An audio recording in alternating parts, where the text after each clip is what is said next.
Guys, तो हमारे components चल रहे थे ग्रीन रिवोल्यूशन के, जिसमें हमने 4-5 कंपोनेंट्स के बारे में देख लिया था, जिसमें हमने बताया कि कुछ एजेंसीज का फॉर्मेशन किया गया है, पेस्टिसाइड, इंसेक्टिसाइड्स, और हमारे जो इनका इंक्रीजमेंट हुआ है। इसके अलावा लोन्स दिए गए हैं और डैम्स वगैरह का फॉर्मेशन किया गया है। तो ऐसे हमने कुछ कंपोनेंट्स के बारे में पढ़ लिया था। देन हमारे नेक्स्ट आते हैं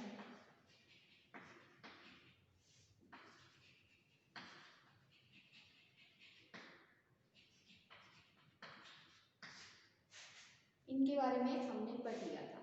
नेक्स्ट जो हमारा आता है मार्केटिंग, मतलब रूरल एरिया में रोड्स और मार्केटिंग से रिलेटेड है।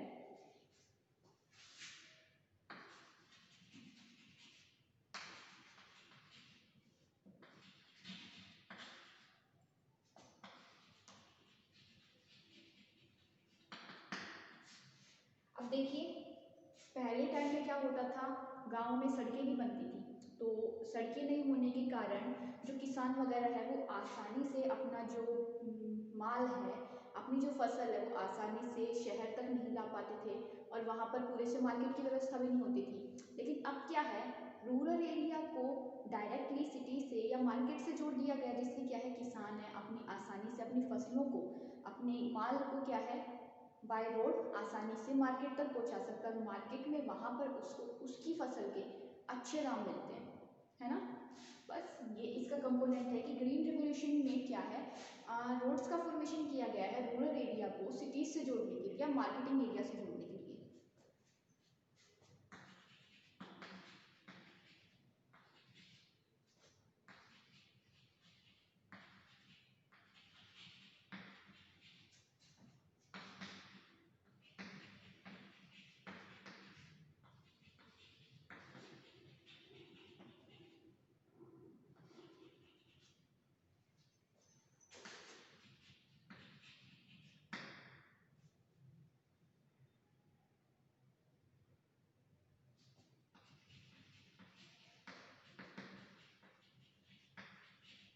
यहाँ पर क्या है, रूरल एरिया में सड़क का फॉर्मेशन किया गया है, जिससे फार्मर्स है वो आसानी से मार्केट पहुंच सकते हैं, और वहाँ पर क्या है, अपनी जो फसल है उसके अच्छे दाम मिल सकते हैं।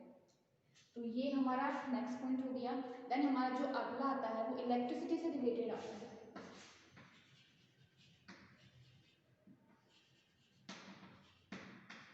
रूरल इलेक्ट्रिसिटी या इलेक्ट्रिफिकेशन।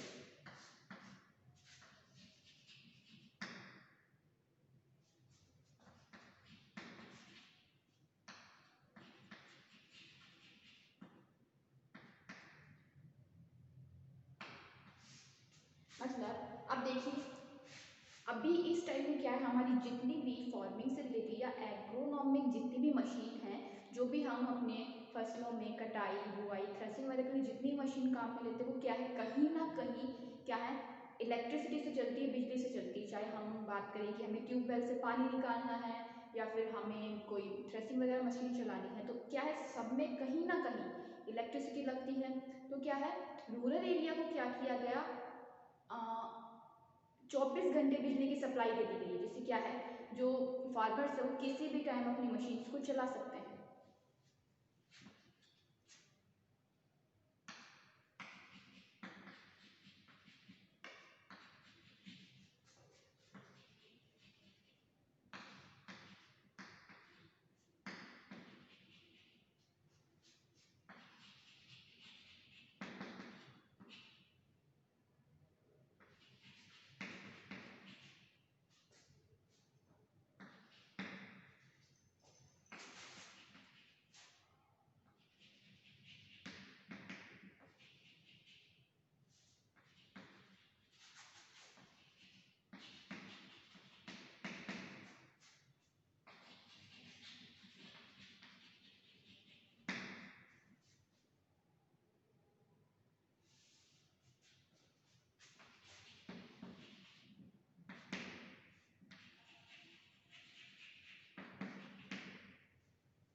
में 24 आवर्स 24 घंटे इलेक्ट्रिसिटी सप्लाई दी गई है, जिसकी वजह से क्योंकि जितनी भी ऑलमोस्ट मशीनें हैं हमारी एग्रीकल्चर से रिलेटेड वो क्या है, हमारी इलेक्ट्रिसिटी पर बेस्ड है।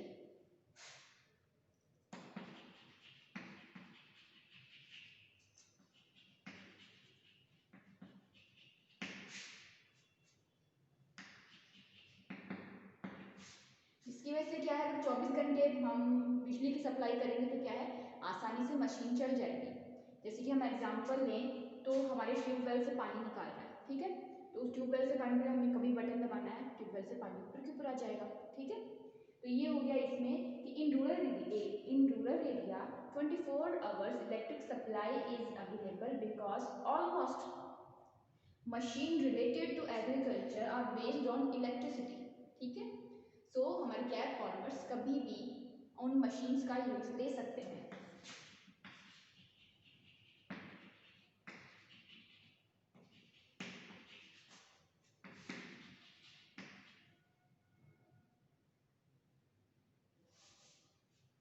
So farmer can use machine anytime, या हम कहें so anytime farmer can use these machine।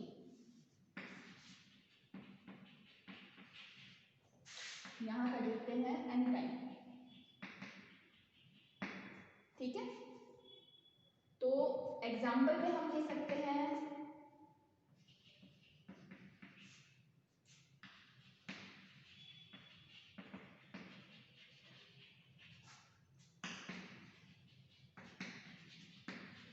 Tubewell से पानी को सरफेस एरिया पर लाना, ठीक है।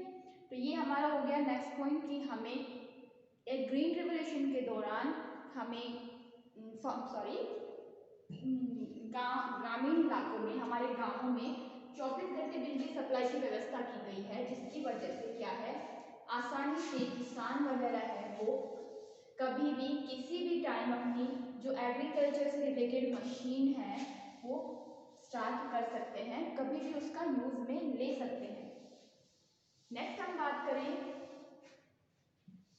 तो हमारे जो फार्मिंग करते हैं, हमारी खेती करते हैं, उसमें क्या है, हमारे मैकेनाइजेशन हुआ है।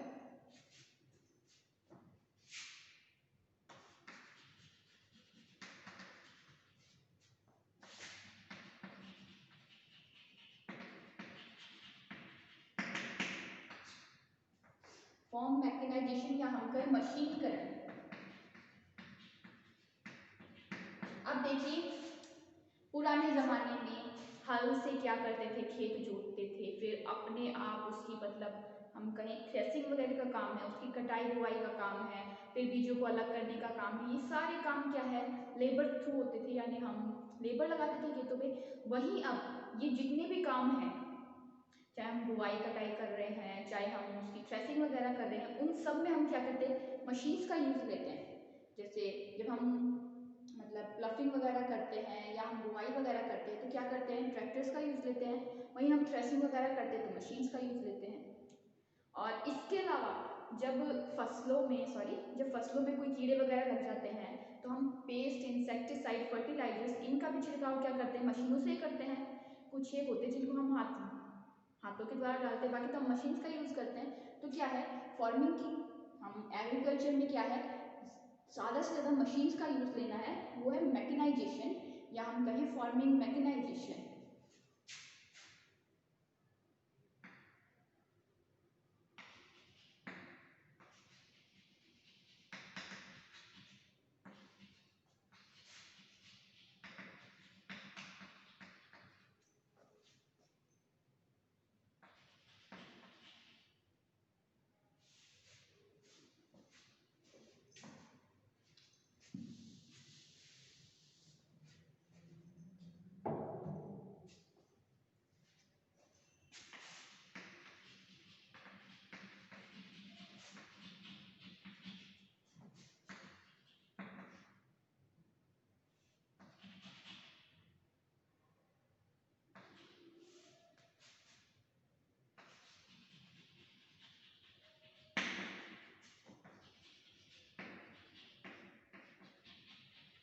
क्या है, हम हर काम के लिए मशीन्स का यूज ले रहे हैं। Machines are used in farming and agriculture in almost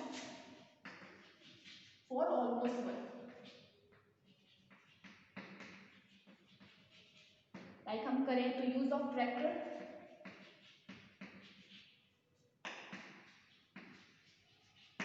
ठीक है, हम ट्रैक्टर्स का यूज में ले रहे हैं। तो ये हो गया हमारा फार्मिंग मैकेनाइजेशन। इसके बाद में हम बात करें तो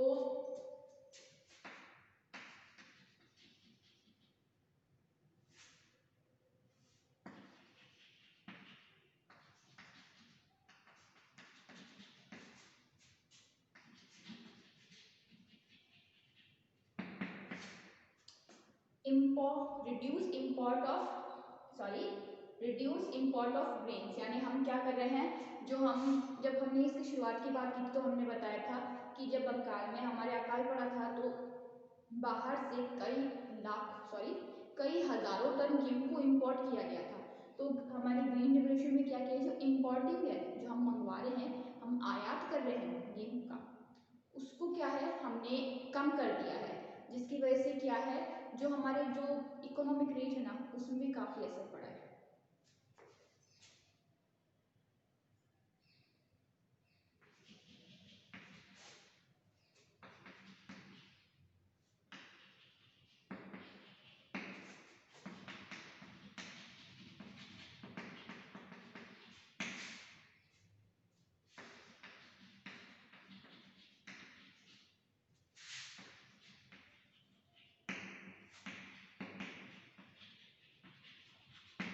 हम क्या है, प्रोडक्शन रेट इंक्रीज होने के कारण क्या है, हमारी प्रोडक्टिविटी इंक्रीज होने के कारण जो ग्रेन्स का जो इंपोर्ट कर रहे हैं वो क्या है, वो रिड्यूस हो गया है, वो कम हो गया है, जिससे क्या है हमारे जो इकोनॉमिक रेट है वो भी इंक्रीज हुई है।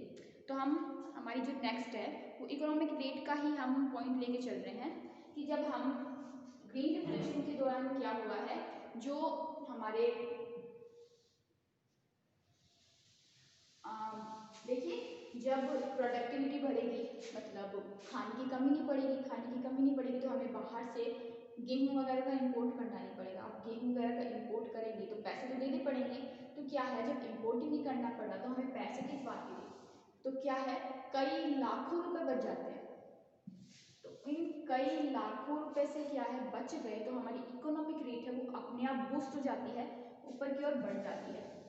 इसके अलावा हम बात करें तो जब प्रोडक्टिविटी ज़्यादा होगी तो क्या होगा, हमारी जो इंडस्ट्रियलाइजेशन है वो भी इंक्रीज होगा।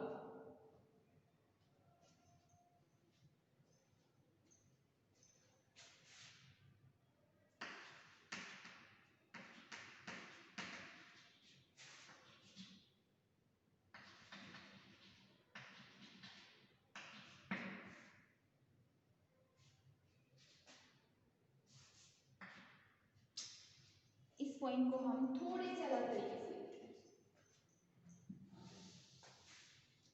क्योंकि हम क्या कर रहे हैं, हमारी इकोनॉमिक रेट है उससे रिलेटेड देखते हैं।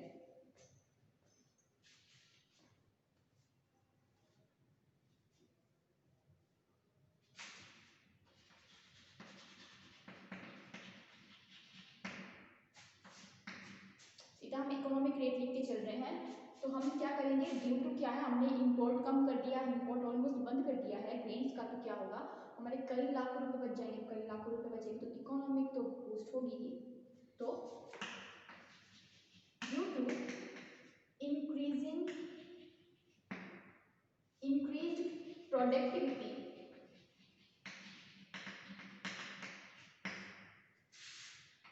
India can export the grains and हमारी इंपोर्ट करने की रेट होगी कम।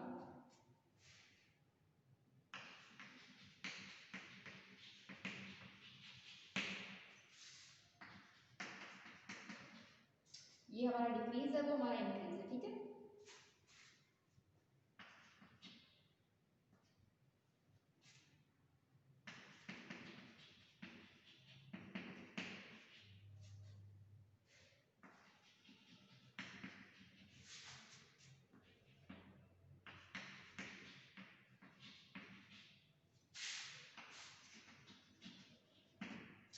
क्या है, हम देखिए प्रोडक्टिविटी इंक्रीज हो रही है, हम ग्रेन्स का एक्सपोर्ट कर रहे हैं और हमारी इंपोर्ट रेट कम हो रही है, तो क्या है, इकोनॉमिक ऑफ इंडिया, हम कहें कंट्री की इकोनॉमिक रेट है वो इंक्रीज हो गई है, ठीक है। तो ये हमारी इकोनॉमिक रेट की वजह से हो गई। इसके अलावा हम नेक्स्ट हमारा पॉइंट लेके चल सकते हैं इंडस्ट्रियलाइजेशन का।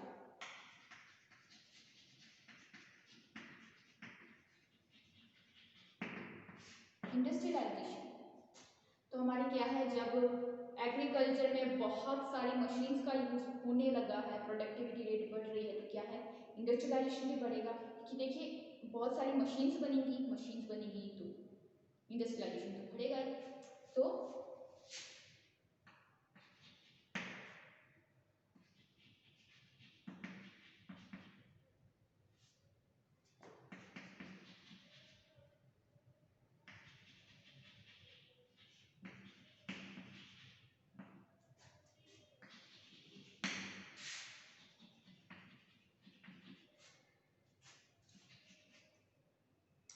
in agriculture many machines are used, other than it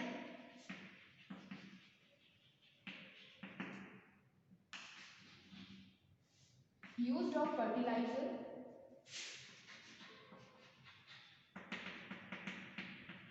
pesticides,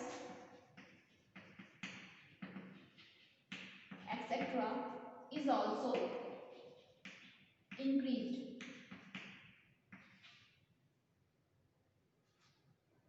तो क्या है, हमारी जो एग्रीकल्चर है उसमें क्या हमारे मशीन्स का यूज बढ़ा है, और इसके अलावा हम बात करें तो हमारे जो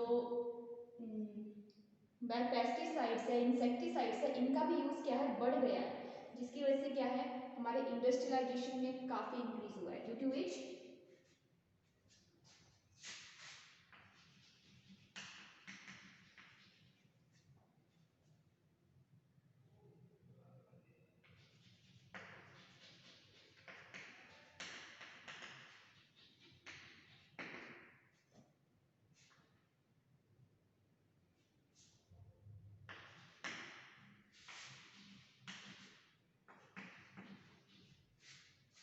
तो ये हो गया हमारा नेक्स्ट पॉइंट की ग्रीन रिवोल्यूशन से इंडस्ट्रियलाइजेशन का भी इंक्रीजमेंट हुआ है।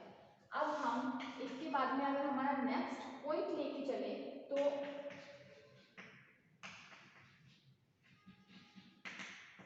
Prosperity of farming.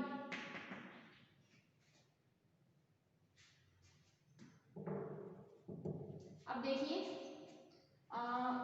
जब किसानों को उनकी टाइम पर उनकी फसल बिक रही है, टाइम पर उनको पैसे मिल रहे हैं, तो क्या है, उनके पास पैसे अच्छी मात्रा में हो जाएंगे, तो क्या है, जो पुअर फार्मर्स हैं या हम कहें कि जो फार्मर्स हैं हमारे, उनको क्या है, समृद्ध हो जाएंगे, उनके पास भी अच्छा खासा पैसा आ जाएगा। तो प्रॉस्पेरिटी का यहाँ मतलब होता है समृद्धि या हम कहें दौलत, ठीक है। तो प्रॉस्पेरिटी ऑफ फार्मिंग या हम प्रॉस्पेरिटी ऑफ फार्मर्स कर लेते हैं, ठीक है। तो यहाँ पर हम लिख सकते हैं कि फार्मर्स आसानी से अपनी जो फसल है अपनी उसको आसानी से मार्केट में पहुंचा सकते हैं, जिनके उन्हें अच्छे दाम मिलते हैं, जिसकी वजह से वो क्या है, उनकी जो इकोनॉमिक स्टेटस है वो इंक्रीज होता है।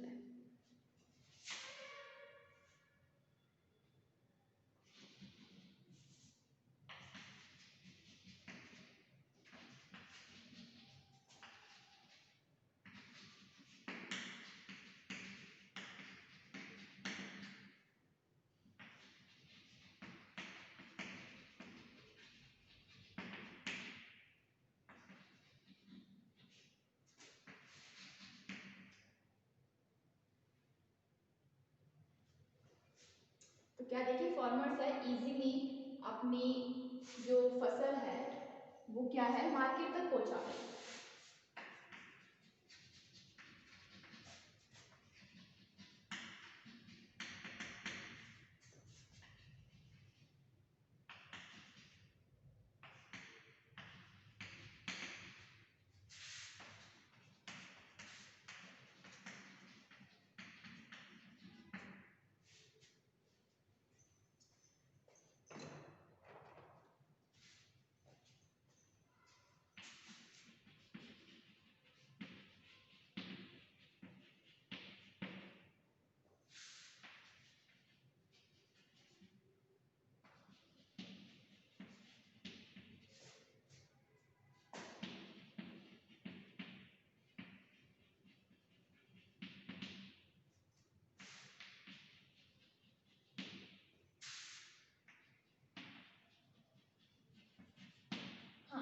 तो यहाँ पर थोड़ा सा छोटे छोटे अक्षरों में हो गया था, कुछ समझ में नहीं आएगा, इसलिए वहाँ लिख दिया है कि फार्मर्स है वो इजीली अपनी फसल को मार्केट तक पहुँचा सकते हैं, जिसकी वजह से उन्हें काफ़ी अच्छा पैसा मिलता है और उसकी वजह से इनका इकोनॉमिक जो स्टेटस है वो क्या है, राइज होता है, उठता है। ठीक है, तो ये हमारी होगी प्रॉस्पेरिटी ऑफ फार्मर्स। नेक्स्ट हम लेके चल सकते हैं हमारे सप्लाई ऑफ एग्रीकल्चर क्रेडिट्स, यानी एग्रीकल्चर से रिलेटेड, या हम कहें पेस्टिसाइड खरीदने के लिए, बीज खरीदने के लिए, मशीन्स खरीदने के लिए फार्मर्स को लोन दिया जाता है।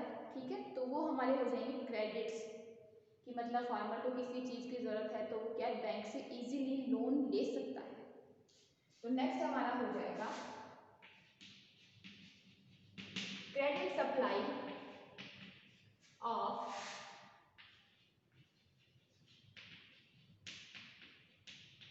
एग्रीकल्चर। ठीक है, तो इसमें क्या है, फार्मर्स कैन इजीली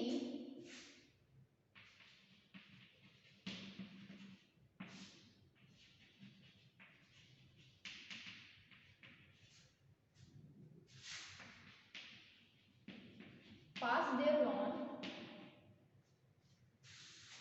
या फिर हम कहें कि बैंक है वो इजीली क्या है, फार्मर्स का लोन पास कर देता है ताकि वो एग्रीकल्चर से रिलेटेड मशीन्स खरीद सके।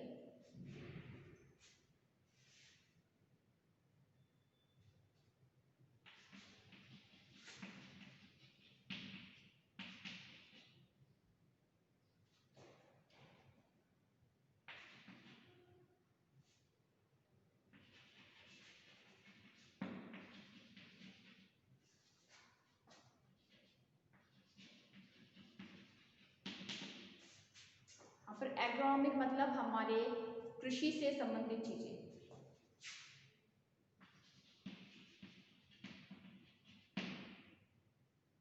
तो farmers can easily pass there loan from bank, तो उसकी वजह से क्या है, वो एग्रोनॉमिक मटेरियल्स खरीद सकता है। Example paste sheets. ठीक है, तो ये हमारा हो गया नेक्स्ट पॉइंट कि फार्मर्स आसानी से उनका क्रेडिट मिल जाता है, उन्हें पैसे मिल जाते हैं। इसके बाद में अगर हम हमारे नेक्स्ट पॉइंट की बात करें तो हमारे कंसोलिडेशन ऑफ होल्डिंग्स आता है, मतलब जमीन का एकत्रीकरण। ऐसे मान के चलिए कि देखिए अगर जमीन छोटी होगी तो उस पर क्या है, पैदावार कम होगी। अब पैदावार कम होगी तो पैसे अच्छे नहीं मिलेंगे। तो फार्मर्स को क्या है ना, छोटे छोटे फार्मर्स को, मतलब आप देखते हैं जमीन का बंटवारा होता है, करेक्ट, फैमिली में क्या है, जमीन का बंटवारा होता रहता है। तो फार्मर्स को ये इन्फ्लुएंस्ड किया गया कि वो अपनी ज़मीन का बंटवारा ना करें, जिससे क्या है, ज़मीन अगर बड़ी ज़मीन होगी बड़ी पैदावार होगी, बड़ी पैदावार होगी बड़े बड़े पैसे मिलेंगे। तो ये है।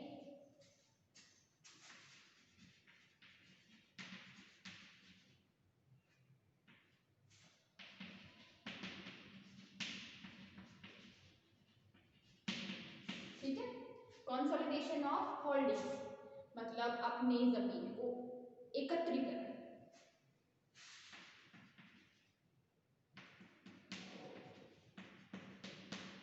ठीक है,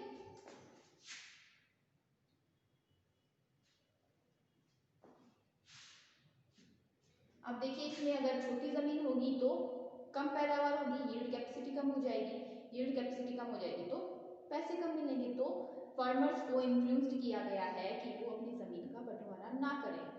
बस इसमें इतनी सी बात है।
यहाँ पर क्या है, प्रेजेंट टाइम में फार्मर्स के पास छोटी छोटी सी जमीन है, जिसकी वजह से क्या है, यील्ड कैपेसिटी भी डिक्रीज है, काफी कम है। तो क्या है, फार्मर्स को इन्फ्लुएंस किया गया, प्रेरित किया गया है कि वो क्या है, अपनी जमीन को एकत्रीकरण करें, जिससे क्या होगा, सो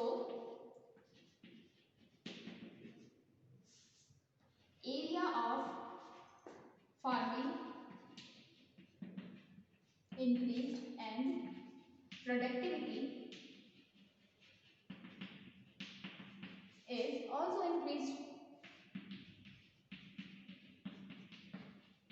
तो ये हमारा हो गया नेक्स्ट वाला पॉइंट कि अगर जब बड़ी बड़ी जमीन होगी तो बड़ा बड़ा पैसा मिलेगा, क्योंकि वहां पर बड़ी बड़ी फसल हो जाएगी।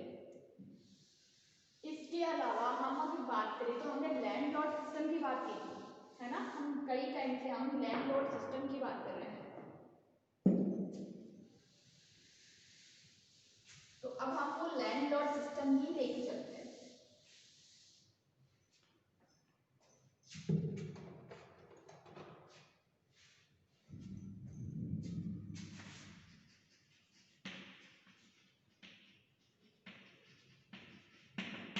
लैंड रिफॉर्मेशन मतलब यहाँ पर क्या है, एक लॉ, मतलब एक लॉ तैयार किया गया है, लॉ बनाया गया, जिसमें क्या है, ऑनरशिप ऑफ लैंड ऐसे करके है कि किसानों को अपनी जमीन, किसानों के पास खुद की जमीन होगी, ऐसे करके एक लॉ है।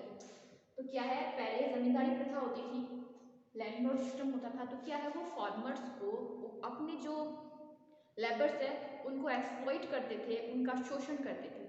फिर एक नया लॉ बना ओनरशिप से रिलेटेड, तो उसमें क्या है, किसानों को उनकी जमीन का खुद मालिक बना दिया गया। बस ये वाला जो है वो है लैंड रिफॉर्मेशन।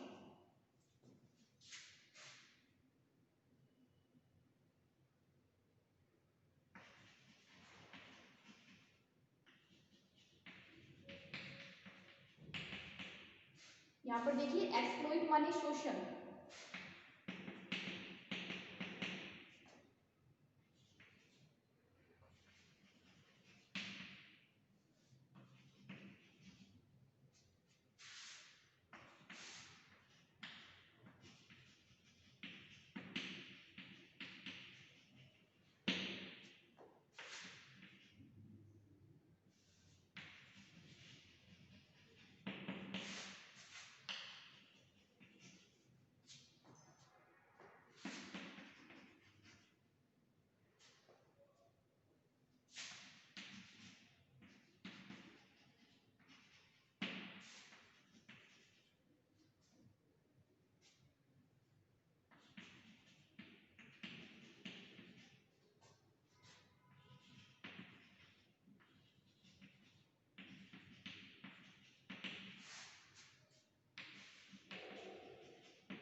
तो देखिए यहाँ पर है कि लेबर्स को पहले क्या किया जाता है, लैंड लॉर्ड या जमींदारों के द्वारा एक्सप्लॉइट किया गया था। तो उसके ये लैंड लॉर्ड जो सिस्टम है उसके अगेंस्ट एक लॉ बनाया गया है, जिसके अकॉर्डिंग क्या है, फार्मर्स अपनी जमीन के खुद मालिक हैं, ठीक है।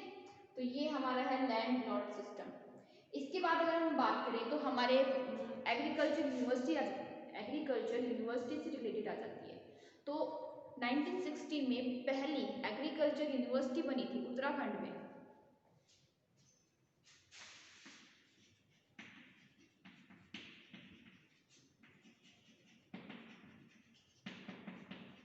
एग्रीकल्चर यूनिवर्सिटी,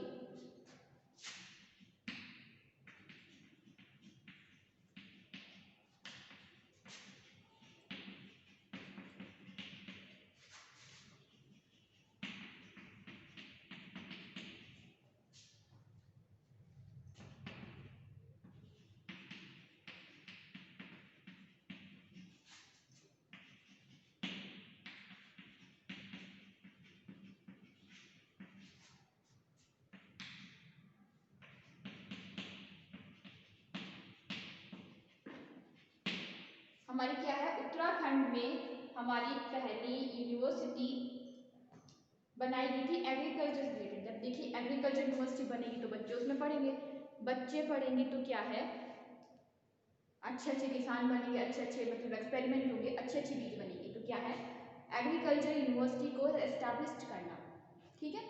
ये हो गया हमारा नेक्स्ट पॉइंट। इसके बाद हम लेके चलें तो हमारा एक और पॉइंट हम ले सकते हैं। देखिए हमने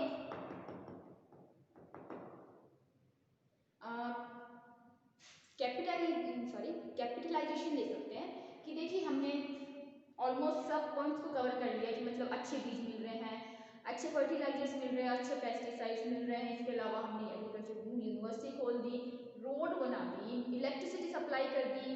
इसके अलावा हम कहें तो हमने इकोनॉमिक रेट भी इंक्रीज हुई है, इंडस्ट्रियलाइजेशन भी इंक्रीज हुआ है। तो अब देखिए अब कैपिटलाइजेशन की बात आती है तो हमारा नेक्स्ट पॉइंट हम कैपिटलाइजेशन से रिलेटेड है या हम कहें पूंजीवादी।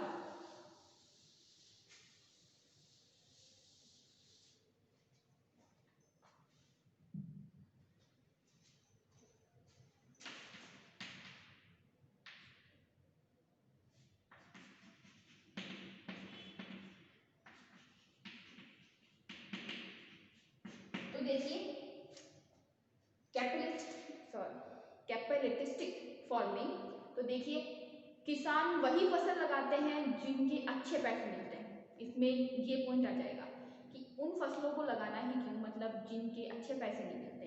तो हम क्या करते हैं, मौसम के अनुसार फसल लगाते हैं। मतलब मान लीजिए इस मौसम में अगर सर्दियों के मौसम में ज़्यादा चना लगता है ना, और गेहूं की कुछ फसलें लगती हैं, तो हम ये देखते हैं कि इस मौसम में इस फसल के अच्छे दाम मिलेंगे तो हम वो लगाते हैं। तो किसानों को इन्फ्लुएंस किया गया कि वो फसल लगाए जिसके अच्छे दाम मिलते हैं। तो ये हो गया हमारा कैपिटलिस्टिक फार्मिंग या हम कहें पूंजीवादी।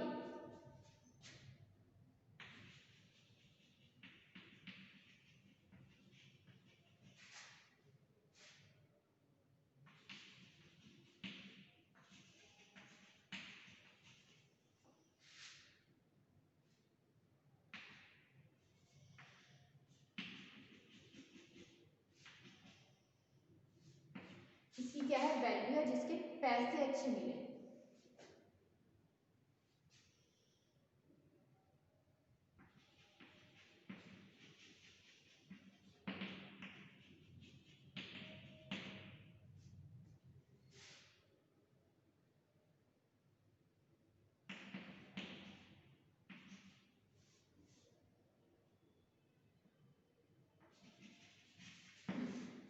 तो ये हो गया कि किसान वो फसल लगाएंगे जिनकी मार्केटिंग रेट या हम कहें जिनके पैसे उनकी वैल्यू हाई हो।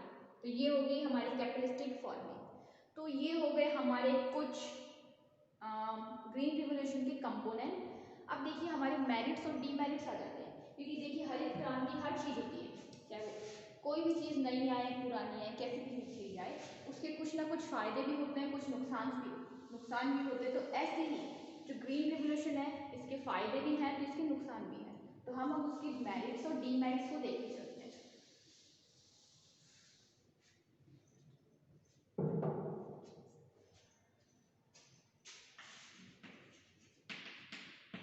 तो देखिए हमने जितने पढ़े अधिकतर सब मेरिट्स थे, मतलब फायदे ही थे कि मतलब प्रोडक्टिविटी इंक्रीज हो गई,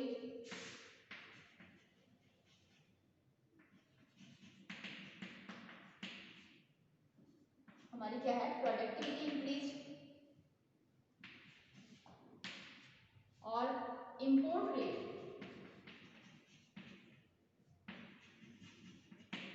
डिक्रीज हो गई। इसके अलावा हम बात करें तो इकोनॉमिक रेट है इज बूस्ट,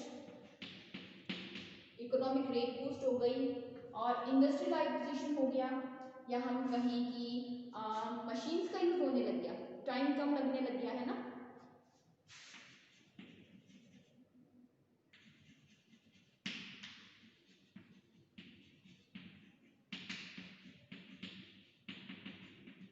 ठीक है, मशीन्स का यूज होने लग गया फार्मिंग में, एग्रीकल्चर में। इसके अलावा हम बात करें तो काम मिलने लग गया। देखिए अब इंडस्ट्रियलाइजेशन होगा तो काम भी तो मिलेगा ना। सो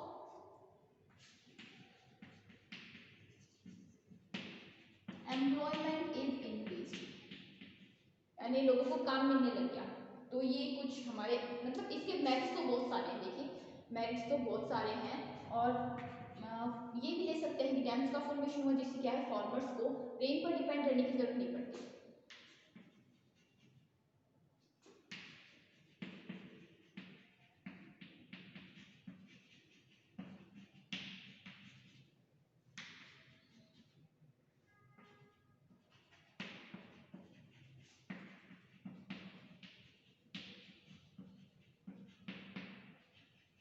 ठीक है, फार्मर्स है वो रेन के ऊपर नहीं रहने लग गए बेस्ड कि हमें बरसात होगी तभी सिंचाई होगी।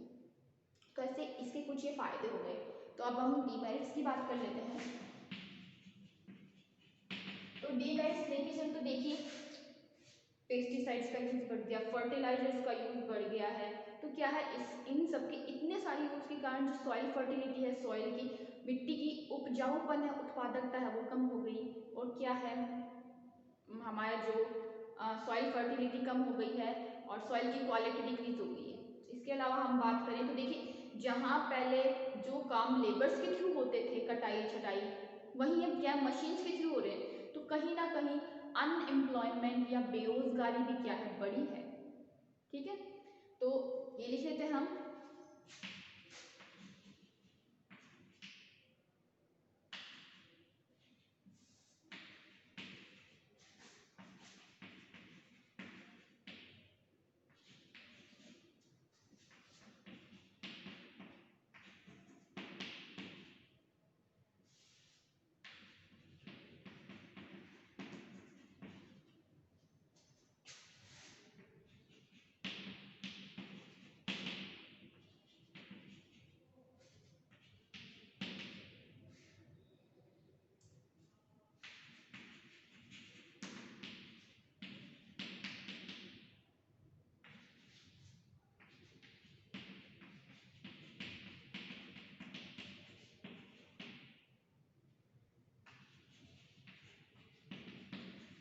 तो क्या है पेस्टिसाइड और इंसेक्टिसाइड की यूज के कारण सॉइल क्वालिटी और फर्टिलिटी पावर कम हो गया।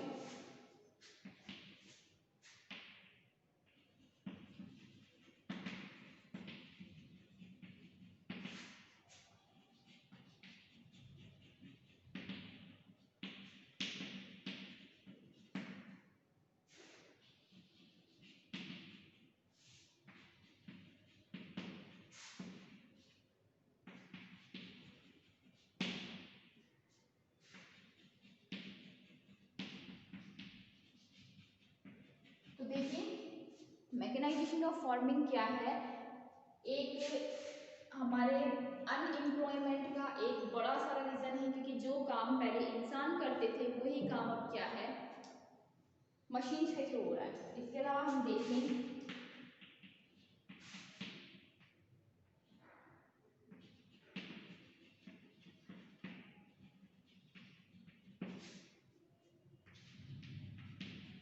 हमारे जो पेस्टिसाइड और इंसेक्टिसाइड है वो क्या है टू कॉस्टली है, बहुत महंगे। सो पुअर फार्मर्स उनको खरीद नहीं सकते।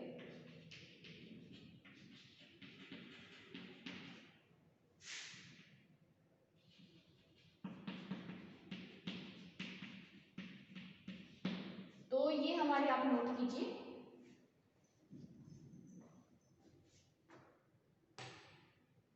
तो ये हमारे कुछ मेरिट्स और डीमेरिट्स है, और यहाँ हमारा ग्रीन रेवोल्यूशन का जो टॉपिक है वो होता है खत्म।